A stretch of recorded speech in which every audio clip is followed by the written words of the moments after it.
Bonjour à tous.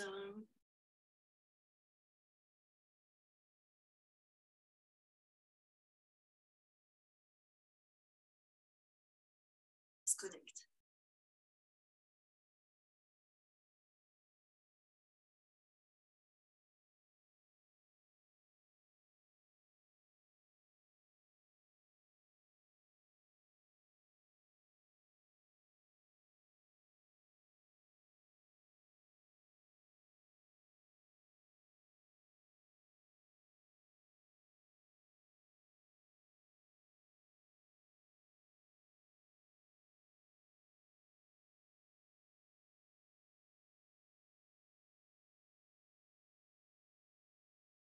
Bonjour à tous. Je me répète, mais c'est nécessaire de saluer chacun d'entre vous.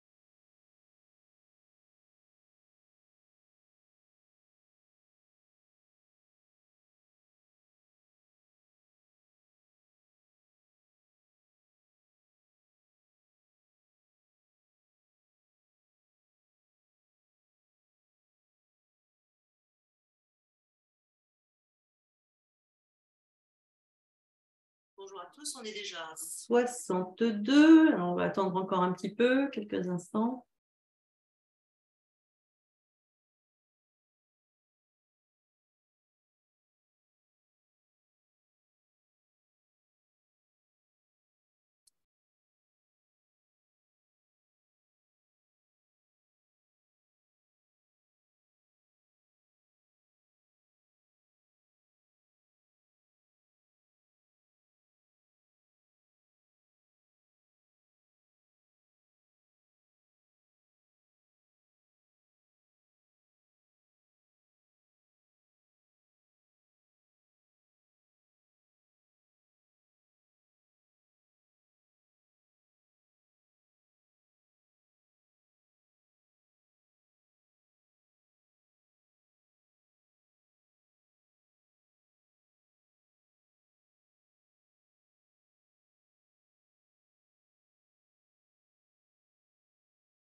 Bien, écoutez, bonjour à tous. J'espère que vous êtes confortablement installés. Nous sommes déjà 74 exactement, donc je pense qu'on va commencer tranquillement. Je vais d'abord me présenter. Donc, je suis Véronique Raoult. C'est vrai que je suis en charge de l'équipe Dreams de l'ENS Paris-Saclay. Alors, l'acronyme Dreams, ça signifie que notre équipe est en charge en fait du développement des relations avec les entreprises, avec les anciens de l'école et avec les mécènes, puisque c'est une nouvelle mission que de développer les partenariats de l'école et le mécénat pour l'école.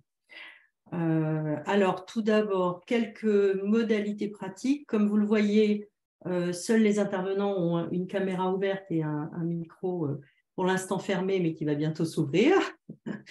L'espace Q&R, donc questions-réponses en bas, est tout à fait disponible pour que vous puissiez poser toutes les questions que vous souhaitez aux intervenants. On prendra à 2 reprises au moins une série de questions, enfin en fonction du nombre de questions, on en rajoutera peut-être, mais en tout cas, il y aura au moins 2 séries de questions à l'issue des deux parties que l'on va vous proposer ce soir. Et puis, le chat de discussion, bien sûr, est accessible pour que vous puissiez interagir entre vous et avec nous. Enfin, soyez pas surpris, nous avons préparé des petits sondages de façon à aussi recueillir votre avis pendant nos échanges. Et donc, merci par avance de vos réponses. Je crois que ça va commencer tout de suite. Voilà. Voilà.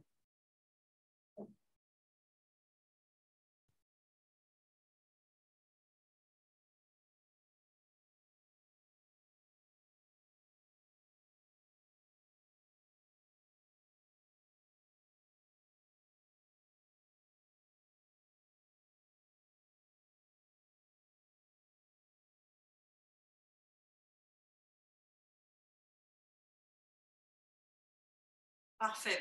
Et pendant que le sondage tourne, on va commencer à rentrer dans le vif du sujet. Donc, aujourd'hui, la mission des écoles normales supérieures, c'est de former des métiers, au métier de la recherche, à l'enseignement, mais aussi à l'ensemble des métiers en fait, qui requièrent une expertise scientifique pointue, comme vous le savez, puisque vous êtes majoritairement, mais pas complètement, normaliens ou anciens normaliens.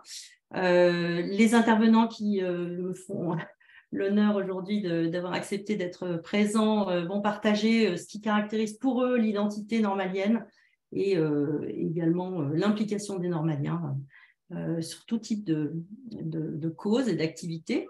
Ce sont non pas 4, comme vous le voyez, mais 3 anciens qui sont présents ce soir, puisque malheureusement, Aurélie Jean souffre d'une migraine voilà, depuis le début de l'après-midi et donc ne pourra pas être là ce soir.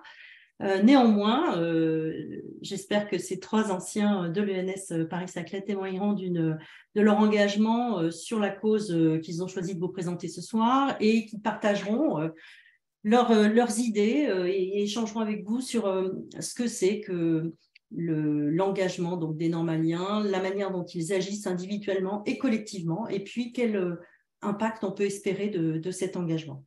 Donc, j'ai le plaisir d'accueillir ce soir d'abord Jérôme Laure, qu'on ne présente plus, le président de l'association ENS Alumni, qui est donc l'association des normaliens et anciens normaliens des ENS Paris-Saclay et Rennes, et qui est également de métier, en tout cas de fonction, associé fondateur de la banque d'affaires Beyond Solutions. Merci d'être là ce soir, Jérôme. Volnifage, je vais passer. Volnifage, qui est maître de conférences en épistémologie et histoire des sciences à l'ENS Paris-Saclay et qui est également coordinateur académique de la scène de recherche. On parlera de cet objet atypique qui est juste derrière lui, derrière nous d'ailleurs, parce que nous avons ce très beau fond de l'intérieur de l'école, la vue depuis le jardin et derrière donc, de la scène de recherche.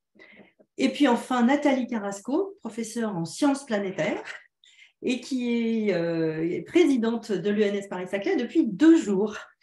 Donc, je crois que, pour le moins, tout d'abord, félicitations, Nathalie, pour cette prise de fonction et merci, dans ce nouveau contexte, d'être avec nous ce soir parce que voilà, tu tiens ton engagement, ton premier engagement pris il y a bien longtemps en tant que normalienne d'intervenir ce soir au même titre que les autres intervenants. Je t'en remercie particulièrement.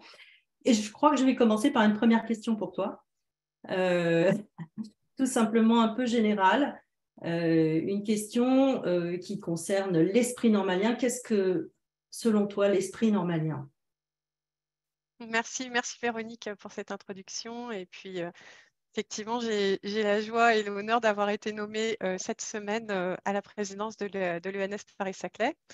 Donc, comme cette prise de poste, elle est toute récente, ce soir, je partage avec vous mon expérience normalienne en tant qu'ancienne élève et tout ce qui a motivé mes engagements jusqu'à ce jour, donc jusqu'il y a 2 jours, mais je prendrai aussi un petit peu ma casquette de nouvelle présidente, avec plaisir.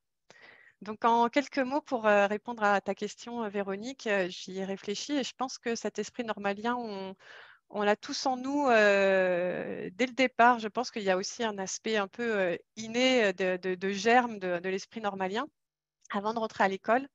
D'une manière ou d'une autre, je pense que ça peut être assez variable. Alors, pour ma part, pourquoi est-ce que je dis ça? C'est que je suis passée par la voie des concours après une classe préparatoire. Et à ce moment-là, je savais que j'aimais la chimie, la physique. Et dans mon choix d'école, j'ai choisi l'ENS parce que j'avais ce goût des sciences, mais pas que. J'ai choisi puisque pour moi, c'était aussi une manière de pouvoir m'engager par la transmission des savoirs. À ce niveau de ma vie, je m'imaginais enseignante. Donc, c'était pour enseigner que je suis rentrée à l'ENS. Et en fait, en arrivant à l'école, j'ai découvert plein d'autres aspects qui, à mon avis, font la richesse beaucoup plus large que l'enseignement, qui est une part importante pour moi, mais l'identité normalienne, c'est encore plus large que ça. Et en particulier, ce que j'ai découvert à l'école et qui pour moi est fondateur, c'est la rencontre avec les autres élèves, Donc d'abord ma promo de cœur, bien sûr, la chimie, mais aussi toutes les autres disciplines grâce aux associations et à toute la vie étudiante qu'on rencontre à l'école. C'est vraiment une spécificité de pouvoir rencontrer plein d'élèves des autres disciplines grâce à cette entité qui fait l'école. J'ai trouvé aussi à l'ENS, j'ai découvert le plaisir du travail collectif, en particulier avec les stages de recherche pendant ma scolarité. J'ai vraiment découvert ce plaisir de réfléchir et de construire ensemble des solutions donc à plusieurs, des solutions à des questions nouvelles qui peuvent être complexes. Donc ce travail collectif, je l'ai découvert à cette occasion-là. Et puis aussi, à l'école, j'ai pu exprimer ce sens de l'intérêt général, un sens vraiment profond, qui, je pense, s'exprime pour nous tous et nous toutes sous plein de formes différentes. Et je pense que toutes les normaliennes et les normaliens, à leur manière, sont très engagés. Donc, pour ma part, cet engagement et ce sens de l'intérêt général, il s'est traduit par un besoin vraiment fondamental de mettre ma formation disciplinaire de chimiste au service des questions environnementales, au service de l'écologie. Et je dois rappeler qu'à cette époque, les enseignements autour de l'environnement n'existaient pas à l'école. Et je remercie l'école de m'avoir accompagnée et soutenue dans ses choix et ses orientations que je souhaitais faire. Donc voilà, pour ma part, sur cette question de qu'est-ce qui pour moi fait l'identité normalienne, je dirais pour conclure que pour le définir, je dirais qu'il se mesure par notre intérêt pour le secteur public et pour l'intérêt général de manière plus large, par notre esprit de curiosité et d'innovation autour de cette formation par et pour la recherche qu'on reçoit à l'ENS, et avec ces traits particuliers. Ces deux traits particuliers, je pense qu'on a une grande part à jouer. C'est aussi notre identité à l'ENS, en tant qu'ancien étudiant, de prendre notre part dans tous les enjeux sociétaux et environnementaux qui s'imposent à nous aujourd'hui. Merci. J'imagine, Jérôme, que tu iras dans le même sens. Est-ce que pour toi, les caractéristiques identitaires qui sont communes finalement aux normaliens des 4 écoles sont celles que Nathalie a évoquées? Est-ce que tu en vois d'autres? Et est-ce qu'il existe finalement une ou plusieurs identités normaliennes? Est-ce que la question a un sens d'ailleurs? Alors, est-ce qu'il y en a? Non, je pense qu'en termes d'identité, l'identité normalienne, elle est relativement unique et ce qu'a dit Nathalie reflète bien, je pense, et tout le monde se retrouvera ce soir dans ce qui a été décrit. Il y a une identité individuelle. On a tous des parcours qui sont spécifiques. On a tous suivi, on le sait tous, hein, une des identités de l'école, c'est d'avoir beaucoup de matières au sein de l'école avec des cohortes qui finalement sont assez petites. Donc les identités individuelles avec toutes ces matières sont assez marquées. Et pour autant, on va se retrouver autour d'un certain nombre de valeurs.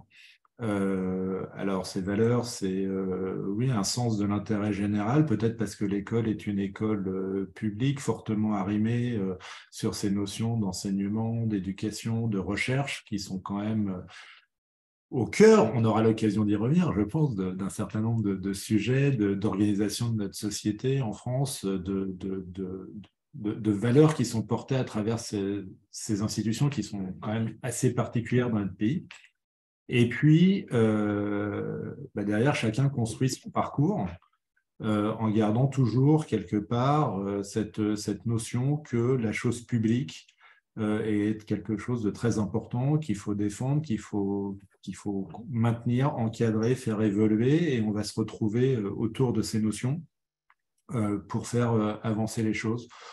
Donc voilà, pour ma part, ce qui est sur l'engagement public, c'est deux choses. On y reviendra plus en détail ultérieurement, mais c'est d'une part aider à porter et à faire connaître l'esprit normalien, c'est d'où l'engagement auprès de NS Alumni, parce qu'il y a des caractéristiques dont on pourra parler de ce que nous sommes, qui ne sont pas forcément bien connues dans la société civile, tous ces gens qui ne sont pas normaliens et normaliens, qui n'ont pas cette chance, mais voilà, il faut qu'on se fasse connaître et qu'ils nous découvrent et qu'ils comprennent à quoi et comment on peut être utile dans la société. au-delà de la simple notion de recherche. Et puis, il y a tout ce qui peut être autour justement des finances publiques et de comment on articule éducation, économie et le modèle social français, santé, retraite. Voilà, pour les thématiques sur lesquelles on reviendra tout à l'heure. Oui, et d'ailleurs, c'est assez libre, hein, les uns les autres, si vous souhaitez réagir à ce qui vient d'être dit. Mais en tout cas, je vais d'abord poser une question à Volny, quand même, qui ne se sente pas sur le banc de touche. Est-ce que, Volny, tu es d'accord avec ce qui a été dit? Et puis, est-ce que peut-être dans une perspective peut-être chronologique, ou en tout cas voir comment les choses ont pu évoluer dans le temps, du fait des évolutions de l'enseignement supérieur, du recrutement aussi des normaliens, de l'évolution de la formation normalienne, parce qu'on parle de formation normalienne, mais entre ce que les anciens ont connu dans les années, allez, les années 50 et puis ce qu'on fait aujourd'hui, il y a quand même de sacrées différences, très certainement, ou bien même en termes de regroupement universitaire. Est-ce que finalement, il y a eu de grosses évolutions dans le temps, et comment tu vois les choses pour la suite? Merci Véronique. Beaucoup de choses. Peut-être juste un mot avant de rentrer sur ces évolutions historiques sur l'identité normalienne. C'est un peu la question que tu nous as posée et sur laquelle on a dû plancher. Donc, je serais très frustré de ne pas pouvoir donner un avis. Alors moi, un peu la différence avec Jérôme et Nathalie, c'est que je suis encore dedans. Donc, je suis enseignant. Donc, pour moi, l'identité normalienne, c'est aussi quelque chose en construction permanente. C'est-à-dire, enfin, je m'attelle à ce que l'identité normalienne soit ce que j'ai envie qu'elle soit en tant qu'enseignant. Et donc, je dirais que c'est un work in progress que de fabriquer cette identité normalienne.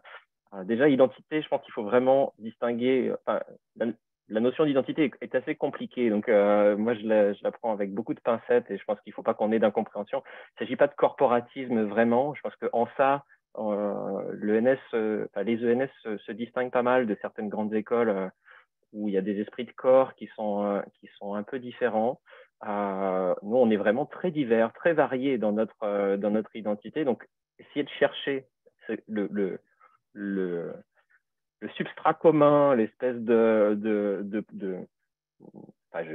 le plus petit dénominateur commun, c'est pas très positif, mais disons que de ce qui nous relie vraiment tous, c'est à la fois une gageure et très utile, à mon avis, de réfléchir à ce qu'on est. Alors moi, je dirais, premier élément, ce serait une disposition d'esprit. C'est la formule la plus générique qui me vient à l'esprit. Je parlais de curiosité dans ma petite vidéo introductive, mais je pense que vraiment, je reviens à ça. C'est-à-dire que c'est une disposition, c'est un rapport au monde qui est un rapport d'interrogation permanente. Alors, on rassemble ça autour de la question de la recherche, mais le rapport, enfin, la recherche, ça ne veut rien dire, en fait, et ça veut tout dire. C'est un rapport au monde qui est un rapport d'interrogation, de curiosité insatiable, vraiment de permanente insatisfaction par rapport aux explications classiques et aux manières d'expliquer normatives. Et ça, je pense vraiment, c'est quelque chose qui rassemble l'ensemble des ENS, l'ensemble des disciplines. Bref, cette disposition d'esprit, c'est aussi la conscience qu'on est très, très intelligent.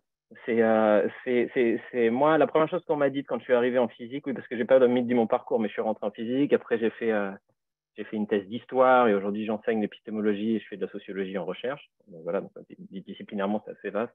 La première chose qu'on m'a dit en physique, c'est écoutez, jusqu'à présent, on vous a dit que vous étiez nul en prépa. Aujourd'hui, si jamais vous ne comprenez pas un cours, c'est que le prof était mauvais. Et ça a changé beaucoup de choses. Alors, c'est-à-dire qu'en fait, ça m'a donné beaucoup confiance en moi. Et je pense que les normaliens, dans leur rapport au monde, ont beaucoup confiance dans leur capacité à apprendre, leur capacité à résoudre des problèmes. Et c'est très puissant, indépendamment des compétences réelles, hein, qui sont évidemment très importantes, mais cette espèce d'être sûr de soi dans la capacité à appréhender les problèmes. Évidemment, bon, je ne vais pas redire les choses, mais parce que je parle trop, je suis désolé, là, je suis en train de déborder, je me rends compte. Mais je vais rebondir quand même sur ce que disait Jérôme. C'est une attention, c'est une sensibilité au bien commun, au bien du commun ou au bien collectif, au bien public. enfin, choisir les ENS, enfin, pour moi, quand j'étais en prépa, je n'aurais jamais pu faire une école d'ingénieur. C'est pas possible. Enfin, je veux dire, j'aurais préféré aller à l'université. Enfin, je veux dire, c'était l'autre option. C'était pas, il y avait une alternative, c'était l'ENS ou l'université. Il y avait pas, parce qu'il y avait plein de métiers, mais surtout parce qu'il y avait un rapport au public, au sens de l'abnégation, presque voilà, des enjeux du collectif qui peut s'incarner dans des carrières privées, hein, c'est pas ça la question, mais dans cette attention au collectif. Mais ça va avec le revers de la médaille ou l'autre côté de la médaille qui est un profond sentiment de responsabilité. Et moi, c'est vraiment ce que j'essaye d'incarner ou d'inculquer, enfin d'incarner personnellement et d'inculquer à mes élèves, d'avoir une responsabilité sociale très forte. Et ça, quand même, cette histoire de responsabilité sociale, alors je pense que ce n'est pas absolument fondamental de l'identité normalienne réelle, mais de mon identité normalienne fantasmée et projetée, oui. C'est-à-dire que tout le monde devrait se sentir responsable de quelque chose parce qu'on a bénéficié d'une formation incroyable, de financement pour une partie d'entre nous de nos années d'études, etc. Voilà. Sur l'évolution, alors moi, je suis pas tellement un vieux de la vieille. Hein. Ok, moi, j'étais à l'ENS en 2003, donc ça fait 20 ans, ça fait 10 ans que j'y enseigne. Il y a eu des transformations très fortes, hein, mais après, il y a eu des transformations antérieures également. Je pense qu'il y a quand même un désarrimage, je ne sais pas comment dire les choses, il y a un éloignement d'une association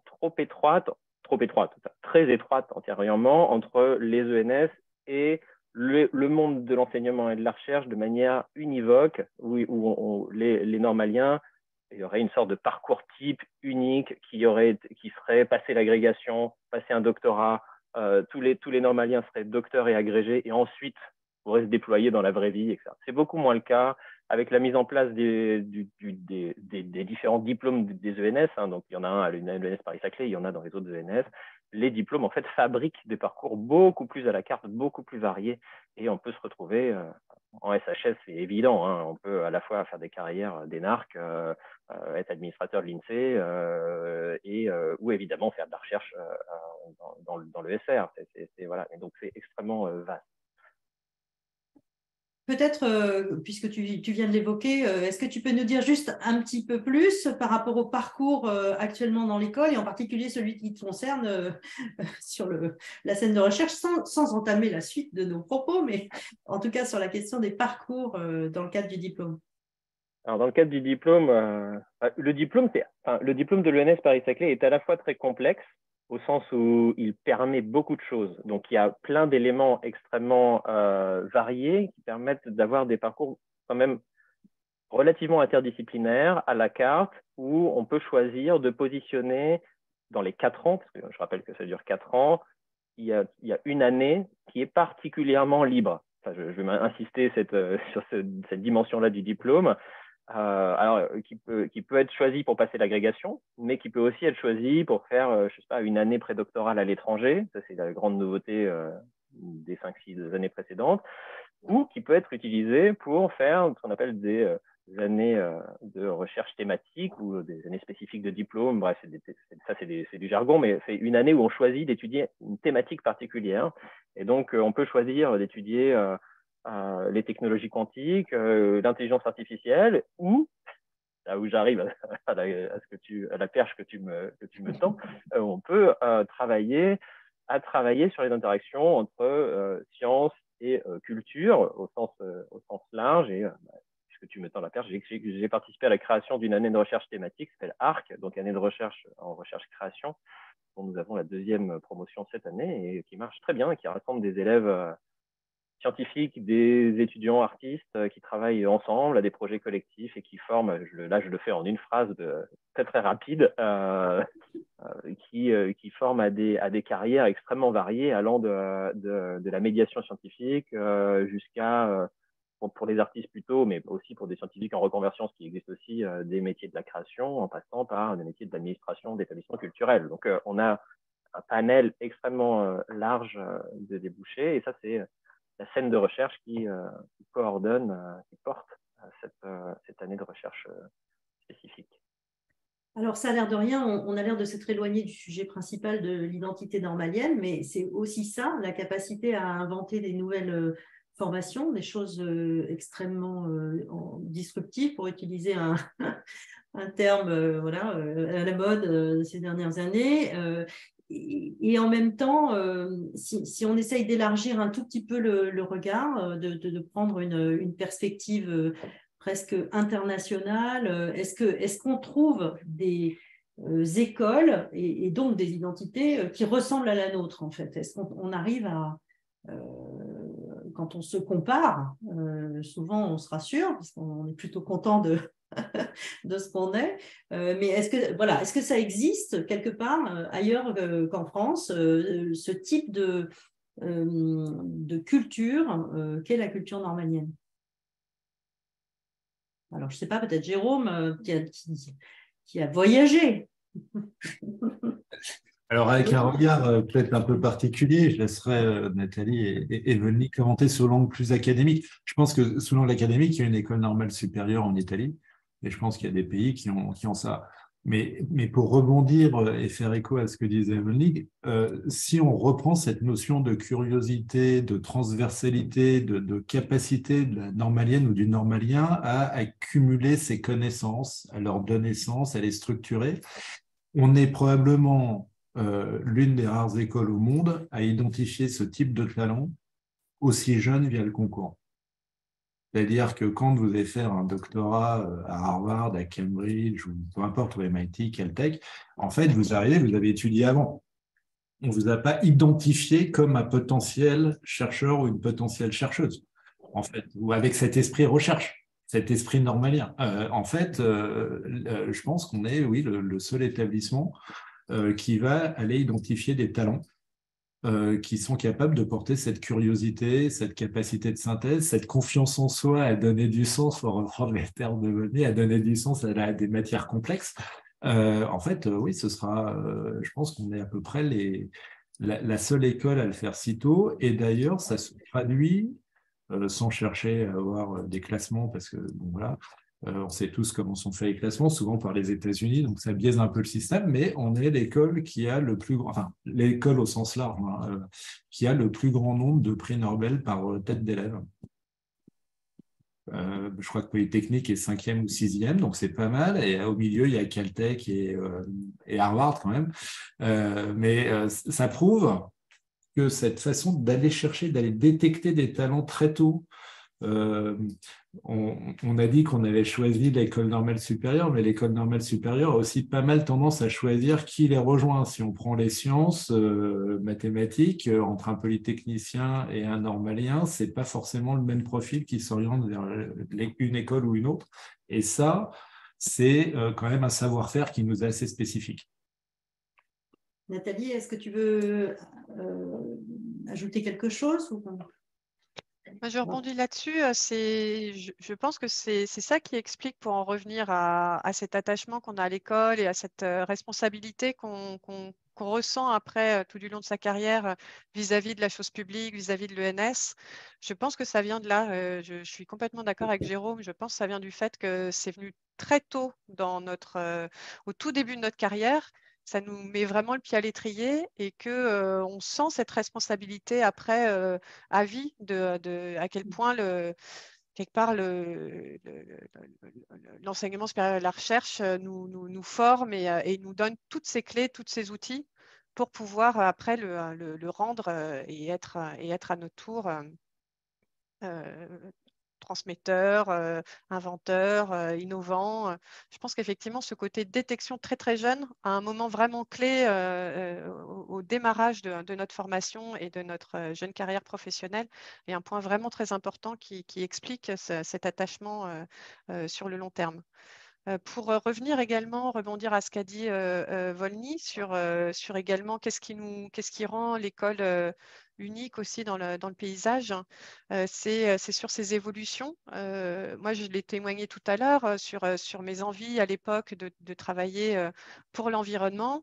Je disais que j'étais reconnaissante avec l'école qui, effectivement, avait accompagné mon parcours alors que ce n'était pas déjà proposé, et m'avait du coup permis de pouvoir m'orienter vers la chimie de l'environnement, avait validé mon choix de M2 à l'époque, avait accompagné mon projet de thèse. Il y a vraiment un accompagnement individualisé. Je reprends les termes on a à la fois une identité plurielle et unique en même temps. Ici, on a un accompagnement individuel qui est aussi très, très fort, qui nous permet également de pouvoir choisir et construire quelque chose qui nous tient à cœur et sur lesquels on va pouvoir s'investir. Donc, cette capacité à innover, à faire changer les formations dans le temps, comme le rappelait Volny, les formations, elles évoluent en permanence grâce aux enseignants-chercheurs très investis de l'établissement, enfin de nos établissements. On a cette capacité à évoluer au fil des années, des décennies, en accord avec la société et du coup, ce lien avec cette capacité pour nous, normaliens, de pouvoir être en interaction comme ça, plus intime avec la société et les causes sur lesquelles on peut s'engager est très fort pour cette raison-là également, grâce à cette capacité d'innovation et de remise en question des formations et à cette évolution permanente. Merci. Alors, on va prendre quelques questions si vous en êtes d'accord. Je vais laisser la main à Stéphanie qui nous rejoint. Que ce soit plus agréable. Alors, je suis le fil des questions et je suis un peu votre voix ce soir. Donc, il y a quelques petits commentaires. Evelyne Cohen-Lemoine qui dit que l'identité de l'ENS est une identité unique et plurielle. Un autre commentaire que je vous partage de Gabrielle Durana qui dit que quand elle était à Harvard, elle s'est dit que c'était l'ENS mais avec des moyens financiers illimités. Donc ça, c'est plutôt pour les aspects un peu remarques. Et pour les questions, il y en a une qui s'adresse, je pense, plutôt à Volny, de Gilles Robert qui voulait savoir si l'enseignement de la matière d'épistémologie et d'histoire des sciences était récente. Donc ça, c'est pour une première question. Et puis, j'en ai une deuxième qui s'adresse peut-être plus au panel. Selon vous, quelle est la place de l'engagement décennal dans l'identité normalienne? Pour vous, est-ce que cet engagement décennal est plus un soutien ou une limite à l'engagement des normaliens après l'école dans des sujets d'intérêt généraux? Donc voilà pour les questions qui vous sont soumises. Je commence par la réponse personnelle sur l'épistémologie, après je vous laisse la main pour répondre à l'engagement décennal à laquelle je ne sais pas répondre. Sur l'épistémologie, disons que mon recrutement a accéléré un peu, a densifié l'enseignement en épistémologie. Il existait avant moi de manière plus ponctuelle. J'ai moi-même bénéficié d'enseignement d'épistémologie à l'ENS, mais par des intervenants extérieurs en physique, et je pense que ce n'était pas le cas de tous les départements. Depuis que j'ai été recruté, il y a des cours d'épistémologie au département de sciences humaines et sociales. Je crois qu'il y a certains étudiants à moi dans l'assistante. Et je fais des cours transversaux à tous les départements qui sont optionnels, mais qui sont choisis par un certain nombre de personnes. Voilà, et du coup, j'ai tout un tas de disciplines qui peuvent le suivre. Ouais. Donc, oui, et puis j'ai été recruté en 2013, donc ça fait 10 ans que ça existe de manière assez active. Ouais. Nathalie ou Jérôme sur l'engagement décennal, peut-être. Voilà, merci. Alors, je peux faire une partie de réponse, mais je pense que Jérôme également aura des éléments sur le sujet. Donc, à ma connaissance, l'engagement décennal reste relativement adapté au fait de l'engagement, des carrières assez nombreuses des anciens élèves vers le système public. Il n'empêche qu'il faut pouvoir accompagner, il ne faut certainement pas freiner justement les souhaits de carrière vers le monde socio-économique de nos élèves et étudiants. C'est une tendance, quelque chose qui est important et qu'il faut que l'école puisse accompagner. Donc, il faut être effectivement très vigilant à ce que ce ne soit pas un frein pour quand c'est une volonté, un projet professionnel, il puisse être correctement accompagné et que ce soit, bien géré avec les entreprises pour que cet engagement décennal soit correctement traité. Jérôme, tu veux compléter? Oui, je vais compléter. Je pense que, et peut-être pour mettre en perspective, je ne sais pas ce que vous en pensez, mais l'engagement décennal, il faut le remettre dans l'historique de l'école. Il y avait un parcours extrêmement fléché, c'est-à-dire qu'on entrait à l'école, on était rémunéré pour être élève, fonctionnaire, stagiaire. Ensuite, on passait la grègue et on était supposé être enseignant. Donc, il y avait une sorte de sortie d'aménagement de la décennale automatique, comme on sort dans un corps Alix ou à l'ENA, avec les commentaires que j'ai venus sur la notion de corps, mais ça, c'est à côté. Il y avait ce parcours extrêmement fléché et balisé où on partait faire de la recherche à l'université, faire un doctorat, mais c'était assez encadré. Effectivement, aujourd'hui, il y a l'école offre des parcours beaucoup plus variés. Elle a toutes les qualités qu'on a évoquées. Donc la question, c'est de se dire, il peut y avoir des étudiants qui ont envie et ou besoin de cette rémunération. Et dans ce cas-là, la contrepartie d'avoir cette autonomie financière est probablement le fait de devoir la rendre à la personne ou à l'entité qui la donne. Et donc, l'engagement décennal peut être aménagé tel que le disait Nathalie, mais ça resterait assez logique d'une certaine façon qu'on puisse avoir ce système-là. Et la question qu'on peut se poser, c'est est-ce que, sans pour autant dévoyer la qualité du recrutement de l'école, est-ce qu'on peut envisager que des gens pourraient rentrer sur concours sans être pour autant fonctionnaires stagiaires, voilà, et donc ne pas avoir, s'ils n'en ont pas le besoin, la contrainte de la décennale, tout en restant attachés à l'école et en suivant le parcours. Mais c'est des sujets assez complexes, en fait, à aménager. Vélni. De manière très pragmatique, aujourd'hui, ce n'est pas un problème. Enfin, je veux dire, il y a 5-10 personnes, grand max, sur chaque année où il y a des arbitrages à faire sur ces histoires de décennat. Voilà. Et si on est fonctionnaire stagiaire et qu'on veut se libérer de l'engagement décennal, il suffit de rembourser. Donc, à un moment donné, si on choisit, comme Jérôme le mentionnait, c'est possible, hein, voilà. Et ça dépend des métiers. Je veux dire, on peut très facilement… En fait, la solution qui se passe, hein, c'est que si vous êtes un normalien de mathématiques et que vous voulez aller travailler dans l'IA chez Google, je dis ça, c'est une caricature, hein, mais en fait, ça arrive pas tant que ça. Mais, voilà. C'est rien du tout pour Google de racheter l'engagement décennal qui reste. Parce que soyons clairs, vous avez déjà fait vos 4 ans, vous avez peut-être fait une thèse, il restera 3 ans à payer en partie, tout ça est négociable, c'est très peu d'argent, c'est quelques milliers d'euros en fait. Et ça, les entreprises le font. Donc aujourd'hui, très concrètement, ce n'est pas un frein. Enfin, ça, je tiens vraiment à le marteler. Très bien. Et ça fait partie des missions de l'équipe Dreams d'accompagner les entreprises qui ont besoin ou les normaliens en tout cas, qui ont besoin de discuter avec leur entreprise s'ils ne sont pas à l'aise pour le faire. Donc, voilà. Donc, c'est une bonne, c'est une bonne chose. Et effectivement, ça se fait, mais c'est assez, voilà, ça arrive 2-3 fois dans l'année.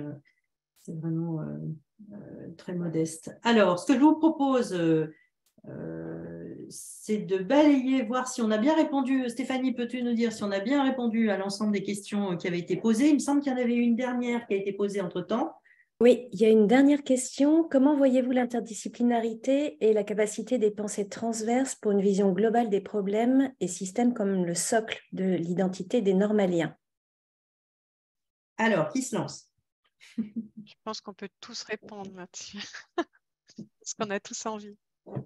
Allez, au choix, soit incedez-vous et les autres laissent, soit vous faites court, chacun d'entre vous.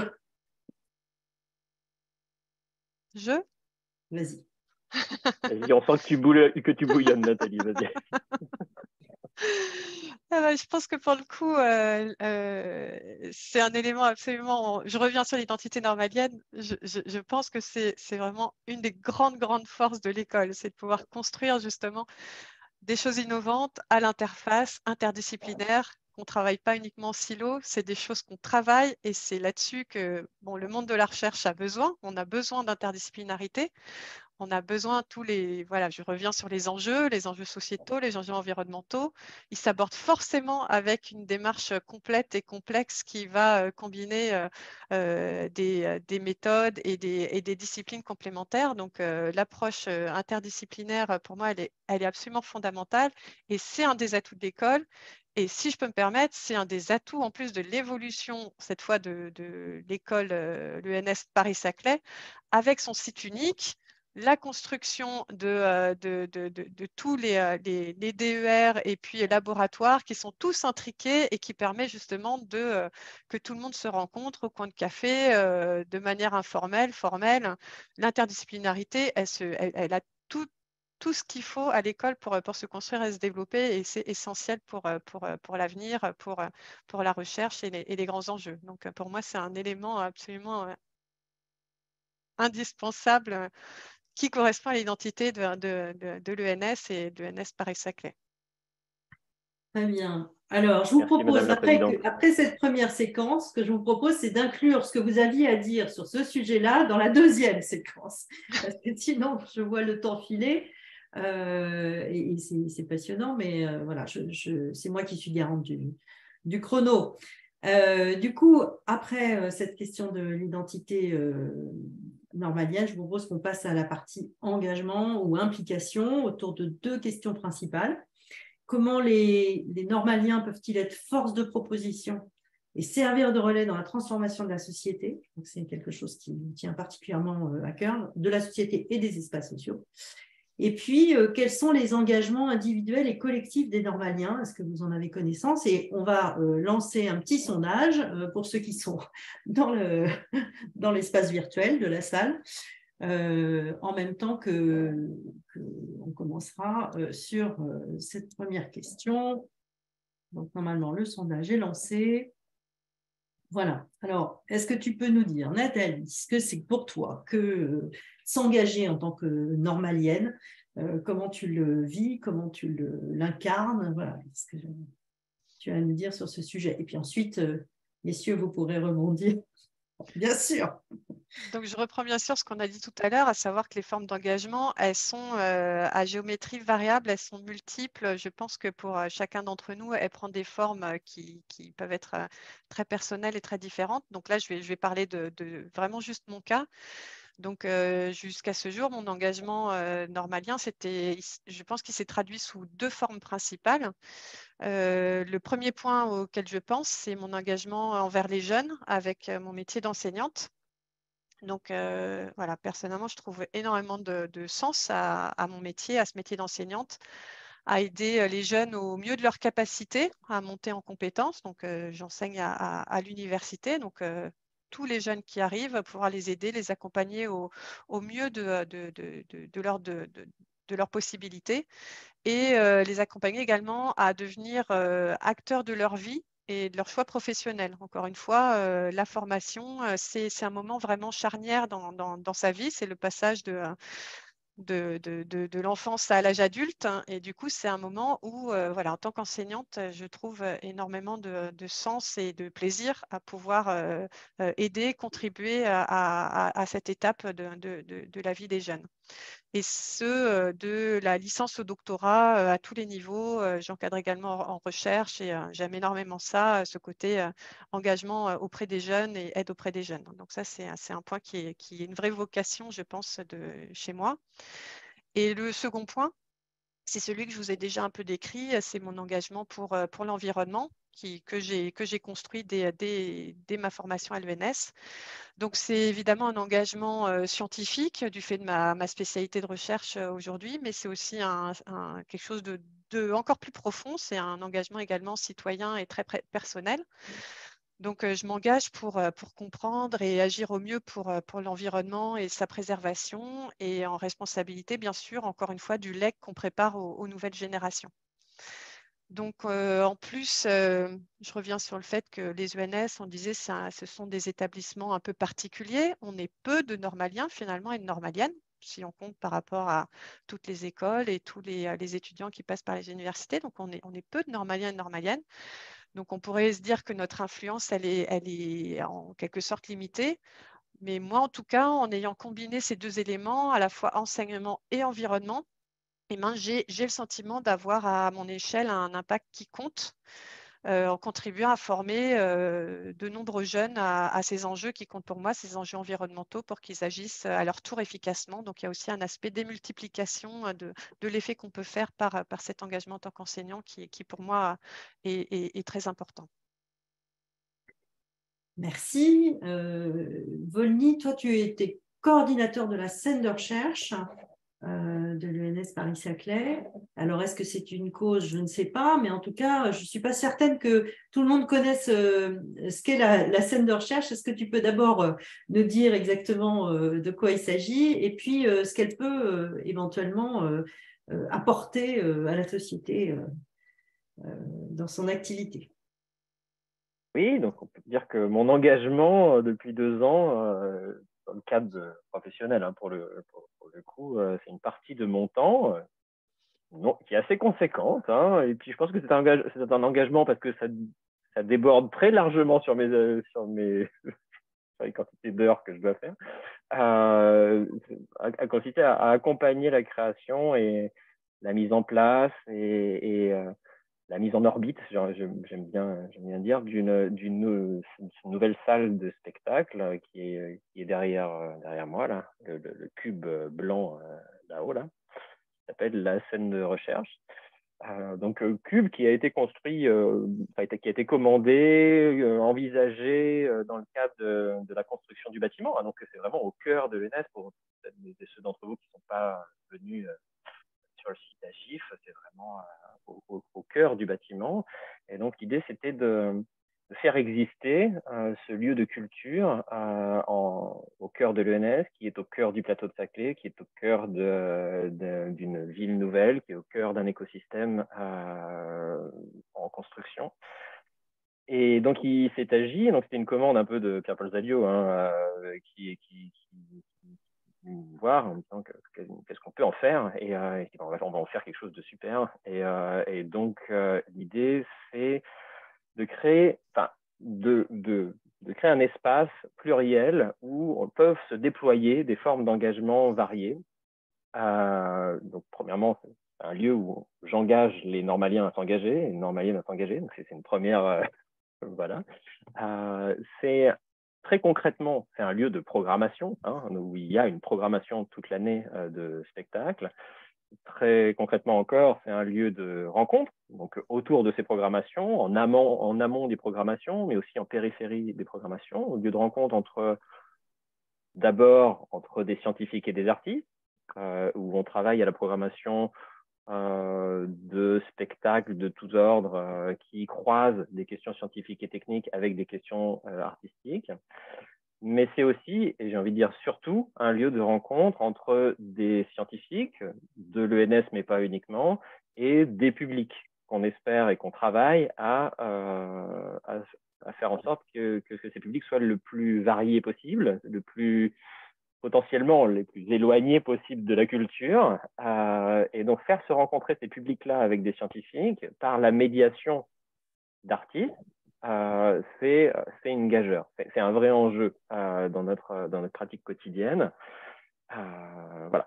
Donc ça, c'est un premier aspect. Donc amener la culture chez des scientifiques qui parfois la fréquentent pas suffisamment. Comment on pourrait envisager Harvard sans le théâtre de Harvard, par exemple? Ça n'existe pas. Donc, il y a quelque chose de amener la culture à Saclay et puis fabriquer un espace d'interaction où la culture se met à faire des choses qu'elle ne faisait pas avant, et notamment créer des interactions entre des scientifiques et des publics éloignés. Quand je dis public éloigné, c'est à la fois des amateurs éclairés de sciences, mais ça peut être des lycéens, des collégiens. On a travaillé avec des écoles du plateau qui sont en REP. Donc c'est des formes de médiation particulières, des formes d'intellection particulières du réel qui, voilà, sans se gaver de mots, c'est compliqué d'amener des jeunes enfants ou des jeunes adultes dans une salle de spectacle, et encore plus de les amener dans une salle de spectacle où on fait une représentation de danse où la compagnie de danse de hip-hop a travaillé avec un physicien théoricien de Ulm en physique quantique. Et avec un résultat qui, finalement, va avoir plein d'effets. Le premier effet, c'est de les amener à la culture. Un deuxième effet, c'est de les intéresser, de les interroger sur ces histoires de l'infiniment petit à différentes échelles, etc. Bref. Autre aspect de la scène de recherche, c'est un engagement dans les transformations de nos manières d'enseigner et d'apprendre. Ça, j'y tiens vraiment beaucoup parce que moi, c'est quelque chose qui me tient à cœur. C'est vraiment un lieu d'innovation pédagogique. Je n'aime pas trop ce terme qui est un peu de tarte à la crème, mais où on essaye d'inventer, et ça rejoint ce que je disais sur l'année de recherche en recherche-création, des formes d'interaction, des formes de rencontres qui permettent d'apprendre différemment. C'est-à-dire quand on met un étudiant en art en lien avec un normalien qui a fait tout son cursus en biologie et qui à un moment donné prend une année pour réfléchir, pour prendre un peu de recul, a envie de déplacer ses centres de gravité, en fait, ça les transforme tous les deux. Et c'est l'occasion de parler d'épistémologie, c'est de parler de responsabilité sociale, de parler des non-humains, de parler de genre, de parler de climat, etc. On parle de tout ça dans l'année de recherche en recherche-création, et de manière très concrète. Et on lit de la philo, et on lit de l'histoire, et on lit de l'histoire de l'art, et on leur donne une culture littéraire, une culture d'art contemporain, bref. Tout ça va ensemble pour renouveler nos manières d'apprendre.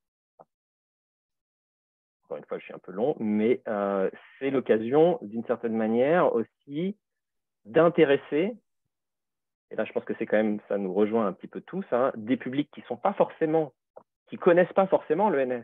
Donc, amener des publics du plateau, ou même plus éloignés, de Massy, d'Antony, etc., dans l'ENS, des jeunes enfants des quartiers populaires qui n'ont aucune idée de ce que c'est que l'ENS. Vraiment, absolument aucune. On peut le faire de plein de manières. On peut faire visiter des laboratoires. On peut aussi les faire rencontrer des chercheurs dans des cadres différents. Et ça, à mon avis, c'est un vrai enjeu social. C'est un vrai enjeu d'égalité des chances, si on veut le dire de manière avec le mot-clé, qui est important, qui est comment on donne envie, on amène à la connaissance des gens qui devraient bénéficier des mécanismes de financement des études des normaliens et qui le font pas, soit par ignorance, soit on raterait des talents qui arrivent tous les jours, hélas. Voilà. Bref, je m'arrête là. Merci. Non, mais c'est passionnant. C'est passionnant. Jérôme, je ne sais pas si tu vas réussir à enchaîner sur la question que moi je voulais poser, mais qui rejoint certainement ton engagement, puisque là on est parti sur presque en tout cas deux choses. Vony a évoqué art et sciences, on est arrivé à égalité des chances. Est-ce que tu veux rebondir là-dessus, ou est-ce que plutôt en tant que président de l'association, toi qui es très engagé dans l'animation quand même de cette communauté, est-ce que tu considères cet engagement d'abord comme une cause, ou est-ce que tu en as une autre que tu voudrais partager, peut-être quelque chose qui va faire le lien avec ce qui vient d'être dit aussi. On va essayer. Alors, une cause, oui, certainement, c'est... et je lis le fil des commentaires, des questions, et donc on va essayer de faire un petit peu un lien avec tout ça, c'est avec tout ce qu'on se dit depuis le début, enfin essayer de faire un lien. En fait, donc, curiosité, transversalité, il y avait le commentaire sur l'interdisciplinarité. Je vois que Ulm, l'Archicube, là, nous dit la même chose, complètement en phase. Il faut comprendre que tout ça, ça nous paraît ultra naturel à nous tous ce soir autour du Zoom. Ça n'est pas forcément des choses qui sont naturelles, une fois encore, dans la société civile non normalienne. Donc, quand Jean-Louis Piquet dit « oui, l'excellence, le nombre de prix Nobel, mais à mon sens, une influence insuffisante sur la société », ben en fait, la société, elle ne sait pas très bien quoi faire de nous.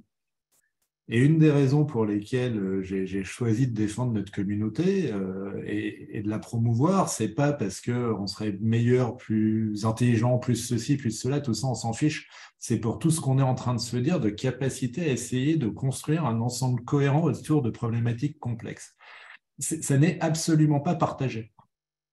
Donc, quand vous arrivez et que vous faites ça parce que vous avez naturellement l'esprit câblé comme ça, parce que vous avez un esprit recherche, un esprit normalien, en fait, face à une personne, entre guillemets, non normalienne, pas dire normale, sinon ça ferait bizarre, en fait, vous faites peur. Parce que les gens ne travaillent pas comme ça, ils travaillent par groupe de travail spécialisé. Et donc, quand vous arrivez et que vous regardez le monde comme ça, on vous dit, mais c'est pas possible, c'est des ovnis, c'est des gens, voilà, ils savent pas comment nous appréhender. Et donc, une des causes, effectivement, que j'essaie de porter, c'est d'expliquer autant que faire se peut en entreprise, mais même l'État, hein, en fait, les grandes organisations qui n'ont pas l'habitude de travailler avec des chercheurs, et a fortiori des normaliens chercheurs, en fait, ils ont du mal à appréhender notre valeur ajoutée, à comment nous utiliser. Ils n'ont absolument pas les réflexes pour nous faire travailler. En fait, on est des gens avec assez peu, entre guillemets, assez peu d'ego. On est plus motivé par nos causes et par les réflexions autour des problèmes que par savoir comment on promeut notre nom sur un magazine ou sur un truc. Enfin, ça fait toujours plaisir, hein. Mais en fait, c'est pas vraiment ça qui est le drive d'un normalien. C'est plutôt de trouver une réponse à un problème complexe ou d'essayer de lui donner du sens. Et ça, c'est pas bien perçu. Et ça a beaucoup, beaucoup d'utilité dans un monde qui est, alors d'abord, dans la société française, parce que il y a c'est une société qui a des fragilités qui sont pas évidentes et dans lesquelles je pense qu'on peut jouer un rôle important. Volny le soulignait, faire venir des jeunes potentiellement qui n'ont pas l'habitude d'être exposés à un environnement comme le nôtre.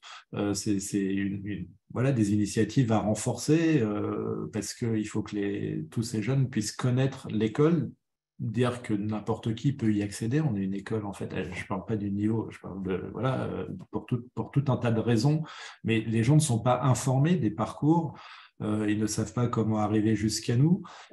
On peut aider à promouvoir ce que pourraient être des parcours d'éducation nationale et d'enseignement pour arriver jusqu'à nous, parce on récupère ce qui a été fait aussi en amont, et donc on peut essayer de dire voilà ce qu'on voit, et on a la chance par notre côté, je sais pas, par notre identité particulière qu'on évoque depuis le début du webinaire, donc de cette chose publique qui nous tient à cœur, on est rarement perçu par nos interlocuteurs comme porteurs d'un intérêt particulier, ce qui nous donne une parole plus forte.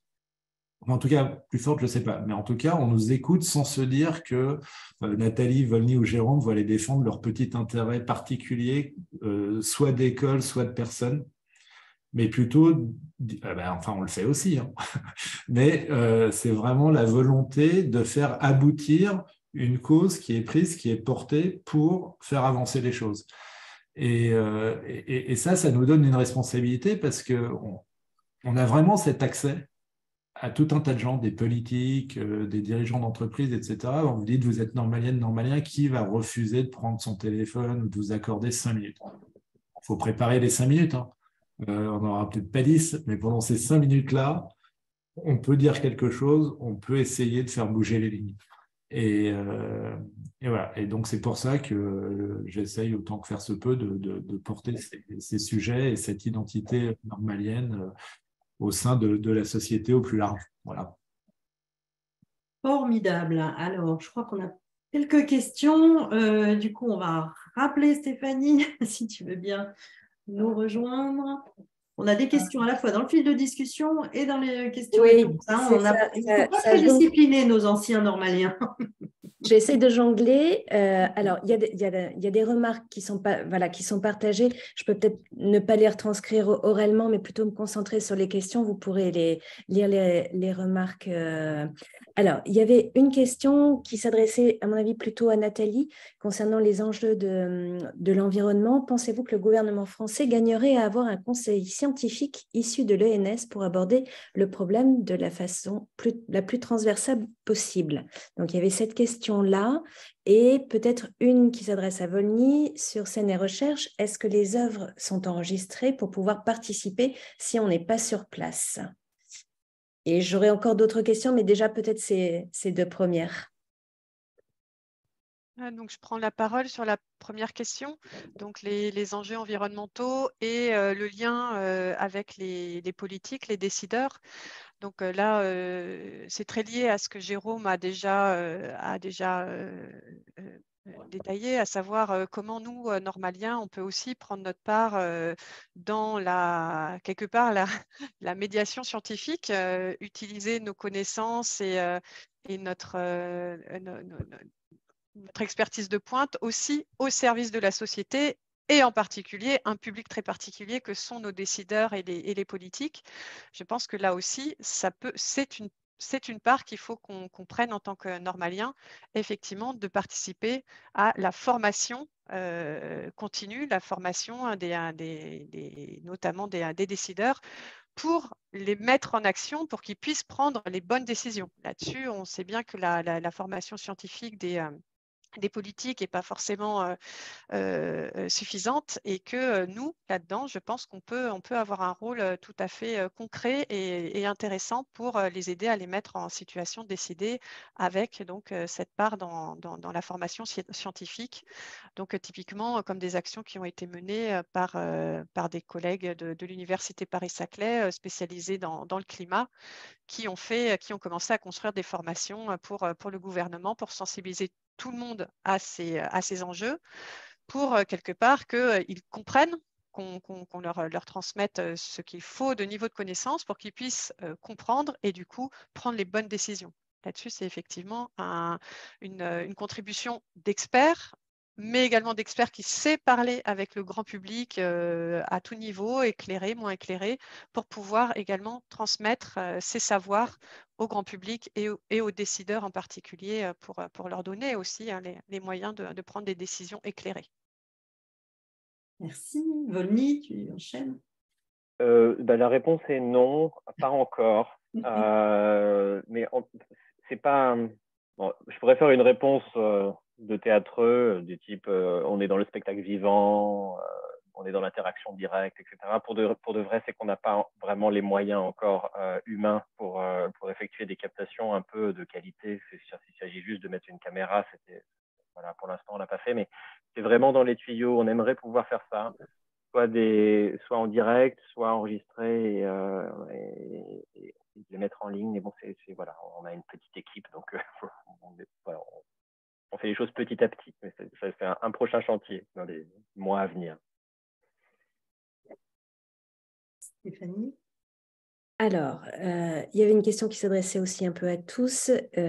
Si on pouvait nous expliquer ce que l'on peut apporter à la société et être force de proposition. Et il y avait une remarque qui était attenante, qui était « Même l'État ne sait pas comment utiliser ses propres normaliens. On a envoyé des docteurs en lettres enseigner dans des collèges en banlieue et ils n'ont pas tenu le coup. » Il y avait aussi Joël Richard qui...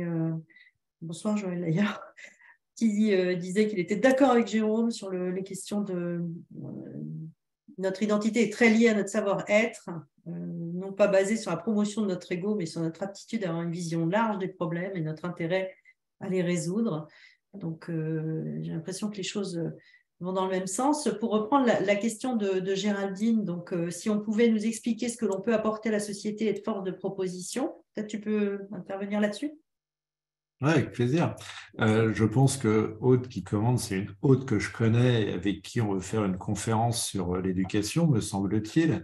Donc ça ne me surprend pas de voir ça, mais justement, ça illustre bien pour répondre à la question de comment donner du sens. Comment avoir une action qui a un impact ou qui a de l'influence, pardon, parce que avoir de l'impact, c'est pas très français. En fait, alors, analyse personnelle, hors tout, on est aujourd'hui dans un environnement depuis de plusieurs années, mais quelques décennies, dans lequel, si on parle de problèmes sociétaux, hein, l'État, et indépendamment de toute vision politique, a une vision comptable des choses. Il n'y a plus aujourd'hui de vision de société. Et donc, quand vous avez une vision comptable, vous avez une vision chiffrée avec effectivement des actions qui sont faites pour réduire des coûts, mais jamais pour savoir véritablement à quoi sert le système social dans lequel vous évoluez, à quoi servent les êtres humains qui sont dans ce système.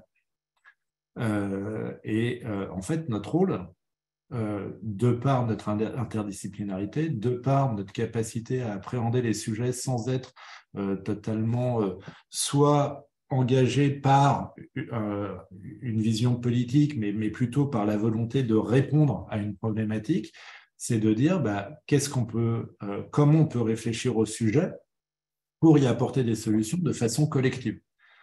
Donc effectivement, quels sont les sujets? Mais des sujets, il y en a plein. Ensuite, moi, je peux donner mon opinion sur les sujets importants, je les ai évoqués tout à l'heure. Je pense qu'il y a une erreur, une totale absence de grille de lecture dans notre pays sur le fait que éducation, enseignement supérieur, recherche, économie et santé, retraite sont liés.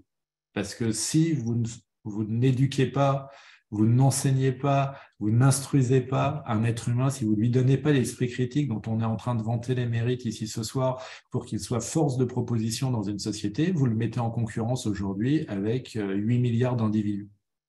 Je ne dis pas que les autres ne seraient pas au niveau de ce qu'on peut faire si on enseigne, je dis juste que vous êtes certain de le mettre au plus petit commun dénominateur, comme le disait Volny tout à l'heure, et dans ce cas-là, vous laminez la capacité de cette personne à se retrouver dans un environnement qui, qu'on le veuille ou non, est plus ou moins mondialisé. Donc, on va avoir du mal à refaire le monde. Donc, il est comme ça. Donc, il faut que l'économie fonctionne, qu'elle crée de la valeur pour pouvoir permettre d'avoir un système de mutualisation de nos dépenses de santé et de notre retraite. C'est un tout. Ce tout, il va ensemble et il faut construire quelque chose qui permette de réalimenter ce moteur qui est très français. Il est assez unique. Il ne passe pas à 100% par le privé. L'État joue, le public, on ne va pas dire l'État, le public joue un rôle très important de réorientation des flux, de mécanismes assurantiels. Et donc, il faut lui demander de l'efficacité, de l'efficience, mais avec un objectif, avec une volonté d'arriver quelque part. Aujourd'hui, tout ce que vous entendez, c'est « ça coûte trop cher ». Un normalien agrégé, ça coûte trop cher. Et ça coûte trop cher par rapport à quoi? Par rapport à quel objectif? Moi, je ne sais pas ce que veut dire cher. Je sais si c'est un rapport qualité-prix, c'est jamais cher, c'est « value proposal ». En anglais, on dit it's value or it's not value, mais la notion de cherté, c'est un peu bizarre. Donc, désolé d'être un peu long sur cette thématique, mais je pense qu'on peut contribuer énormément à faire évoluer ces sujets, à les porter et à faire en sorte qu'on retrouve une homogénéité d'approche de ce que c'est que la société française et vers où on veut aller collectivement en utilisant nos forces. Formidable. J'imagine que vous êtes d'accord avec ce point-là. Tous les deux. Volny, tu veux ajouter quelque chose? Ouais, je pense qu'il y a bravo Jérôme pour cette réponse très pertinente. Je pense qu'on a un énorme handicap, les normaliens. C'est qu'on a une pensée de la complexité.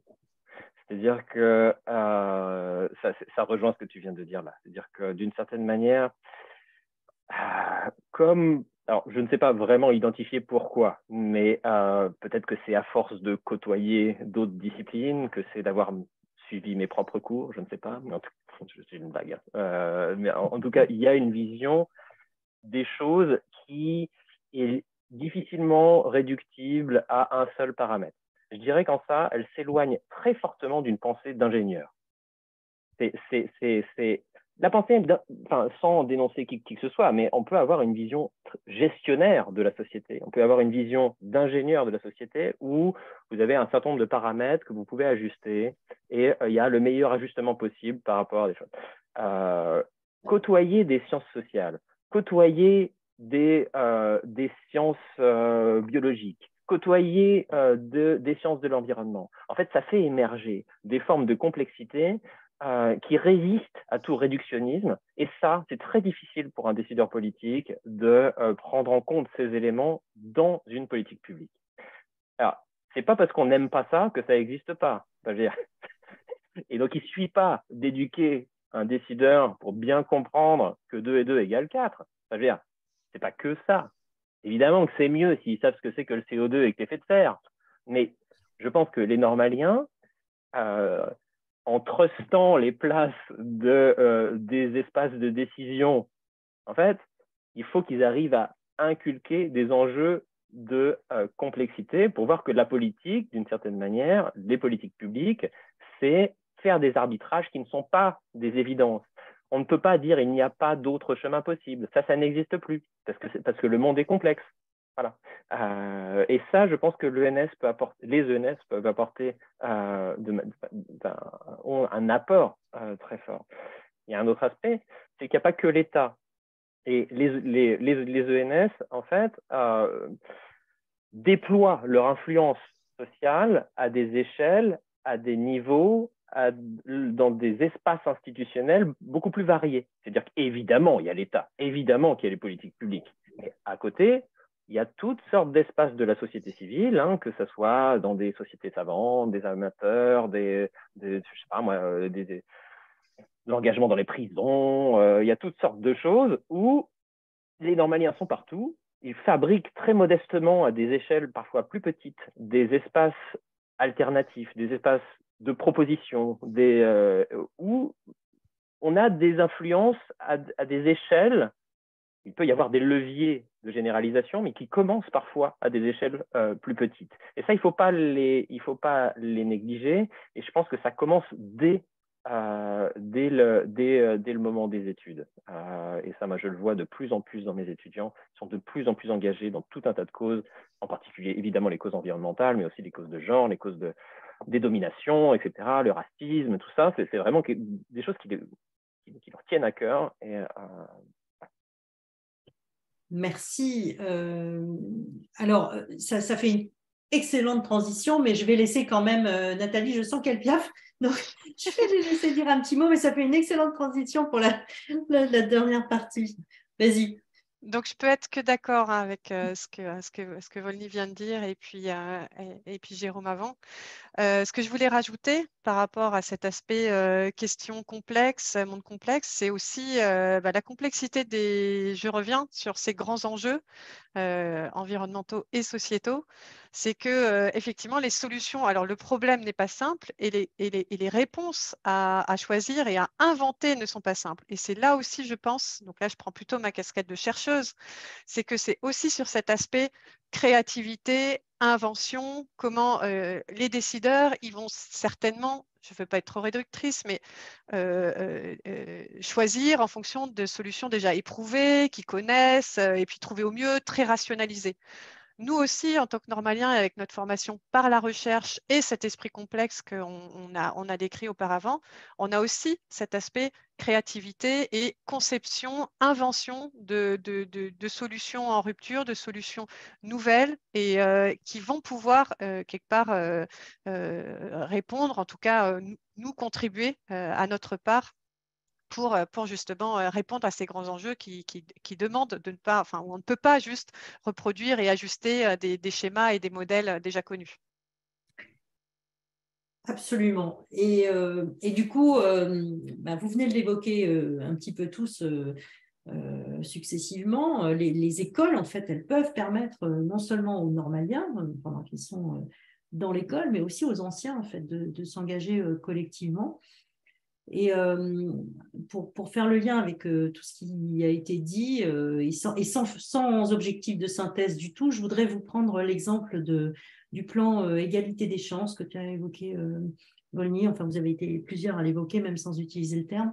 Ce plan, en fait, il a été dévoilé récemment, même s'il est en conception depuis un certain temps, et il vient compléter des actions qui étaient déjà initiées et qui n'étaient pas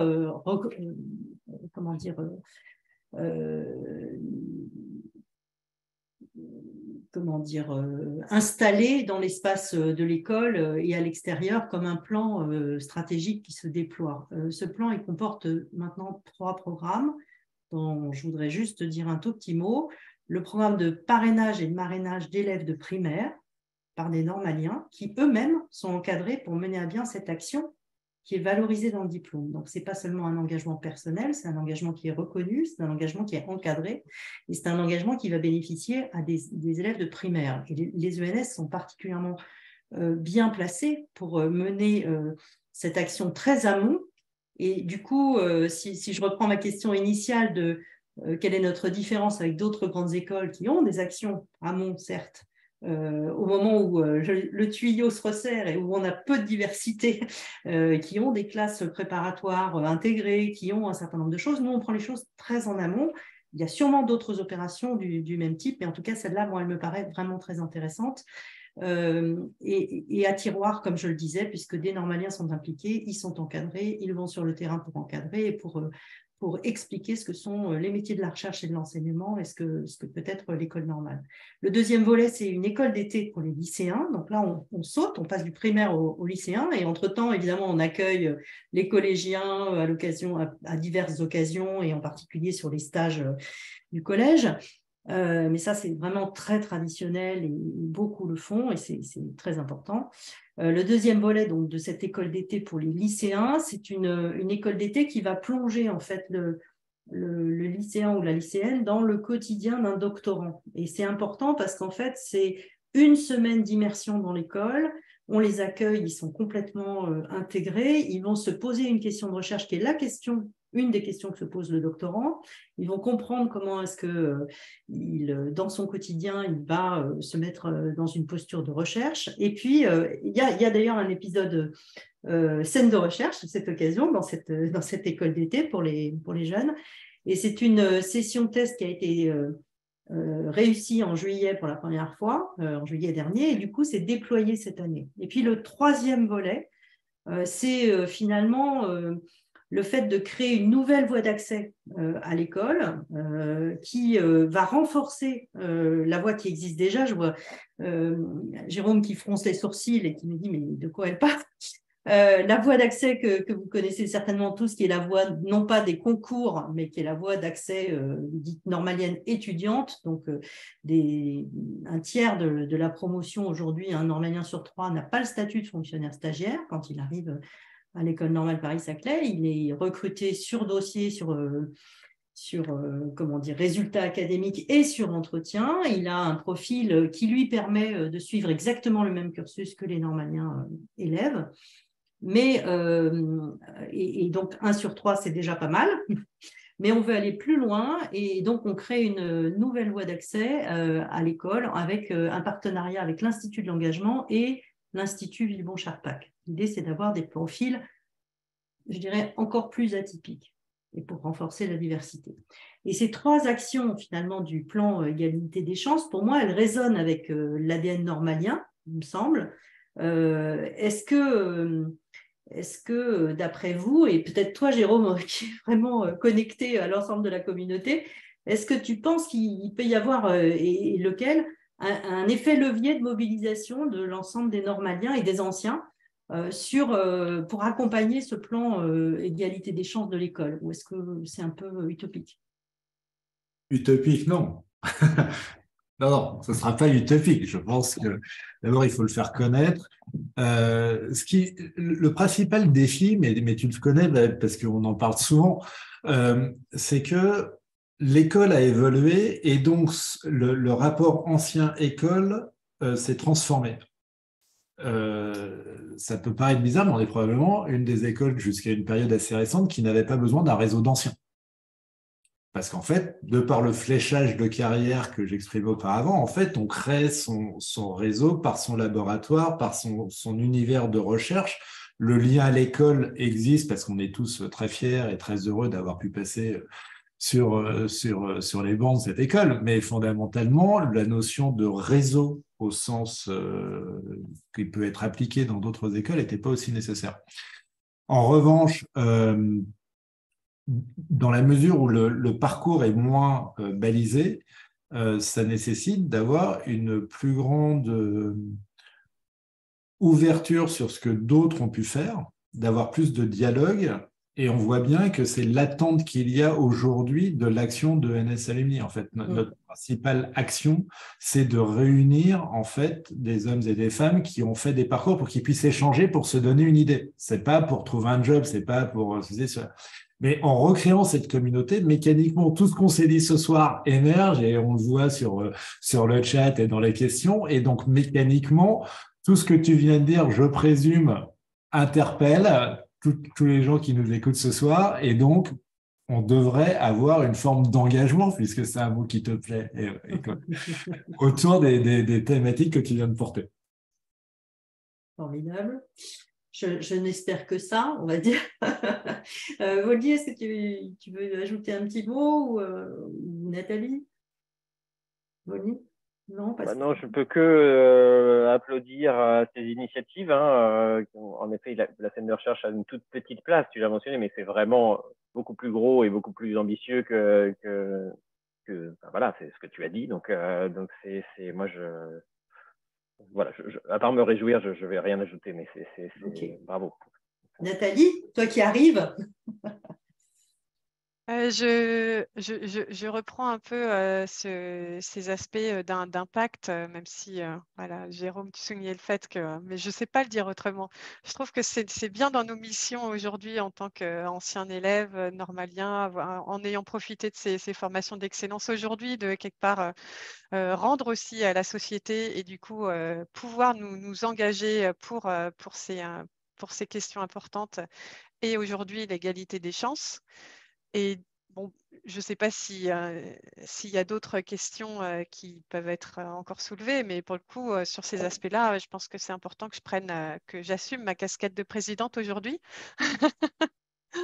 Même si c'est tout récent, aujourd'hui, en tant que présidente de l'ENS, c'est vraiment des missions que je trouve très importantes à développer, qui sortent un peu de nos missions traditionnelles d'enseignement et de recherche. On a aussi une mission d'impact sociétal, comment agir, comment nous, même si on est peu nombreux en tant que normaliens, trouver les leviers pour pouvoir décupler notre action, pour pouvoir être utile. Et cet engagement fort, il peut être extrêmement important.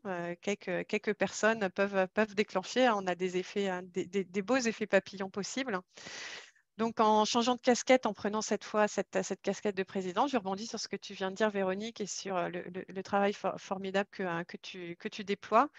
Et donc, je m'adresse à tous les participants. Donc, j'aimerais vous solliciter toutes et toutes ce soir pour accompagner l'école dans cette réflexion autour des programmes que Véronique nous a rappelés, vous a présentés, et plus largement autour du développement de l'UNS dans l'Université Paris-Saclay. Donc, je débute mon mandat avec beaucoup d'enthousiasme et donc mon rôle aujourd'hui, c'est de mobiliser les énergies et de créer les conditions pour que chacun, nous tous, toutes et tous, anciens élèves ayant bénéficié de cette formation incroyable, on puisse exprimer ce potentiel derrière pour agir dans la société. Donc, pour faire connaissance, je vous invite à venir visiter le campus, si vous ne le connaissez pas encore, les nouveaux bâtiments qui sont exceptionnels, de faire bénéficier les normaliennes et les normaliens de votre expérience, d'accompagner l'école dans son rayonnement et dans son développement. Donc, je pense que c'est vraiment ensemble, toute génération de normaliens confondus, qu'on peut décupler ses efforts et avoir un impact sur les causes dont on a parlé ce soir. Donc, pour discuter plus longuement, puisque là, les échanges, on va devoir les terminer bientôt ce soir. Donc, pour continuer à discuter ensemble, je serai présente le 1er décembre pour la rencontre sur les Smart Cities qui est organisée par l'association Alumni. Et j'espère pouvoir échanger avec toutes celles et ceux qui seront aussi à cette occasion. Et autre rendez-vous pour nous rencontrer en début d'année prochaine, si je me souviens bien, en février, il y aura le gala de l'école. Donc, si vous pouvez y participer, j'espère vous y voir aussi pour qu'on puisse faire plus connaissance et discuter de ces sujets qui nous tiennent à cœur. Merci Nathalie. Oui, effectivement, 17 ou 24 février, je crois. Et alors, c'est une année exceptionnelle parce qu'en fait, cette année universitaire, on a 2 galas dans l'école. puisqu'on n'avait pas pu en faire l'année dernière. Les élèves ont négocié d'en avoir 2. Donc, on en a effectivement eu récemment un premier. Et on en a Je me disais, il y en a un qui a eu lieu quand même très récemment. Donc, je t'ai vu tiquer, alors je me suis dit, je vais quand même Mais c'est formidable, ils ont une soif effectivement d'initiative. Ouais. Non, mais c'est très sympa et c'est souvent très réussi. Et surtout, il y a une salle pour ceux qui veulent se réunir et discuter vraiment et qui laissent la musique, non pas de côté, mais en sourdine, disons, et qui prennent le temps, effectivement, de vraiment se rencontrer. Donc, c'est très intéressant. Donc, je vous invite vraiment tous et toutes à y participer. Alors, je ne sais pas si vous saviez que nos participants, que vous pouviez vous investir avec vos écoles. Et là, je parle pour les 4 écoles, mais je suis sûre que, alors pour chez nous, c'est certain, on attend vraiment votre engagement, votre participation. Et si vous seriez prêt à vous engager, alors du coup, on a prévu un dernier petit sondage que Amber, dans les coulisses, va lancer. Pour celles et ceux qui souhaitent s'impliquer par ailleurs, nous, on est évidemment très, très disponible. On se rendra disponible pour vous accueillir dans l'école, pour discuter ou à l'occasion d'un after-work, si vous le souhaitez. Donc, je crois qu'il a lancé cette petite séquence. Si je ne me trompe pas.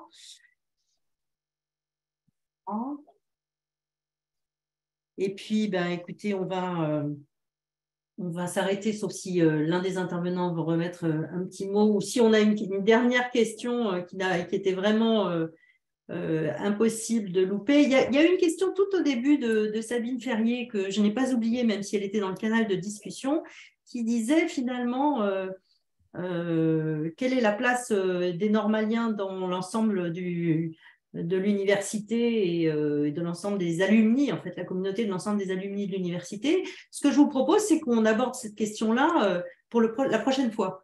Et, parce que ça pourrait faire l'objet d'une discussion à part entière et on pourrait même l'avoir avec des alumni de différents établissements, des différents établissements de l'université pour voir s'il y a des questions d'identité qui pourraient être perçues différemment et de façon intéressante. C'est toujours bien de confronter ses regards. Voilà, donc je crois que vous avez les résultats du sondage, il me semble, je ne vois pas tout, mais en tout cas, merci de votre participation à ce webinaire. Oui, voilà le partage des résultats. Merci à tous de vous être connectés et d'avoir pris le temps de partager avec nous vos impressions. On a enregistré évidemment cette séquence, donc elle sera de nouveau visible. S'il y a des questions auxquelles on n'a pas répondu, je solliciterai les intervenants pour qu'ils puissent le faire et qu'ils puissent vous répondre directement. Merci beaucoup de nous faire un petit retour aussi. Vous allez avoir un petit questionnaire d'évaluation de ce webinaire. On est preneur pour pouvoir faire mieux la prochaine fois. Et bien sûr, entre-temps, on peut se retrouver sur LinkedIn, sur notre fil ENS Paris Sacred Dreams et évidemment sur les différentes adresses email et contacts de l'école pour chacun d'entre nos intervenants et aussi pour l'équipe qui est derrière ce webinaire. Merci beaucoup à tous et à très bientôt, 2023. Bonne fête de fin d'année, c'est un peu tôt encore pour le dire, mais voilà. Merci à tous. Bonne soirée. Merci aux organisateurs, merci beaucoup. Merci beaucoup. À bientôt, bonne soirée. Merci. Bonne soirée.